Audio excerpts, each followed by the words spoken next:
স্বপ্ন দেখলে হয় না ভাই, স্বপ্নকে বাস্তবায়িত করার চেষ্টা করতে হয়। আর এর জন্য দরকার মনের জোর। আমরা অনেকেই আছি ভাগ্যের ওপর দোষ দিয়ে দিই। অলস হয়ে ঘরে বসে থাকবো, অকর্মণ্য হয়ে ঘরে বসে থাকবো, কাজবাজ করবো না, দিয়ে বলবো ভাগ্যে নেই তো কি, ঠকঠকালে হবে। ভাই ভাগ্যে অবশ্যই ভাগ্য বলে একটা ব্যাপার আছে, কিন্তু আমাদের কর্ম করতে হবে, আমাদের চেষ্টা করতে হবে। ভাগ্য বলে আলাদা কিচ্ছুই নেই ভাই। যেটা আপনি কর্ম করেন ভাই সেটাই হয়ে যায় ভাগ্য, বুঝলেন?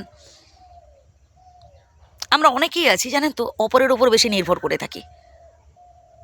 কাউকে তেল দিয়ে কারোর হাত ধরে উপরে ওঠার চেষ্টা করবেন না। কারণ যেই মানুষটা আজ আপনার দিকে হাত বাড়িয়ে আছে, যেই মানুষটা আপনার হাত ধরে আছে, দুদিন বাদে দেখবেন মাঝপথে ছেড়ে দিয়ে পালিয়েছে। মানুষের উপর বেশি বিশ্বাস নয়, যতটুকুন না হলে নয় ততটুকুন ঠিক আছে। অধিক আশা, অধিক ভরসা পরবর্তীকালে সর্বনাশের কারণ হয়। হ্যাঁ ভাই, সব থেকে বেশি বিশ্বাস করুন নিজের ওপর। আত্মবিশ্বাস এটাই হচ্ছে মানুষের সব থেকে বড় জিনিস। এবং সম্মান, সম্মান অর্জন করতে অনেক সময় লাগে, কিন্তু সেই সম্মান নষ্ট করতে 2 সেকেন্ডও যায় না। কখনো কোনো অবস্থাতেই ভাই কোনো অন্যায়ের কাছে মাথা নত করতে যাবেন না। আলু সেদ্ধ ভাত খেয়ে থাকুন ঠিক আছে, কিন্তু সসম্মানে।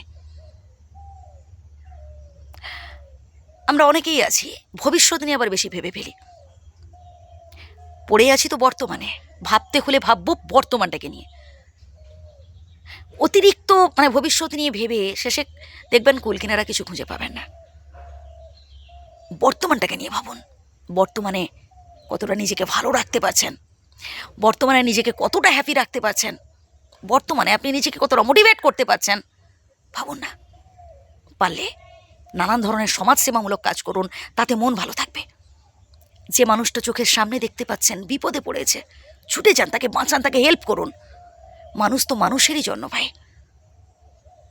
টাকা পয়সা বাড়ি গাড়ি এসব নিয়ে ঝগড়াঝাটি করে কোনো লাভ নেই। কিচ্ছু সাথে করে আনিনি, আর কিছু সাথেও যাবে না।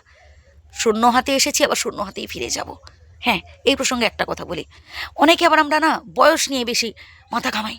আমার তো বয়স হয়ে গেছে, কতদিন বাঁচবো। বয়স একটা সংখ্যা মাত্র, আর কিছু না।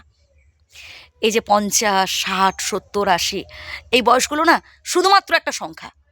যত বেশি আপনি এই মনটাকে স্ট্রং রাখতে পারবেন, যত বেশি আপনি নিজেকে ইয়াং রাখতে পারবেন, সারা জীবন 70, 80 বছর বয়সেও ভাই আপনি যুবক থাকতে পারবেন, নিজেকে যুবক রাখতে পারবেন।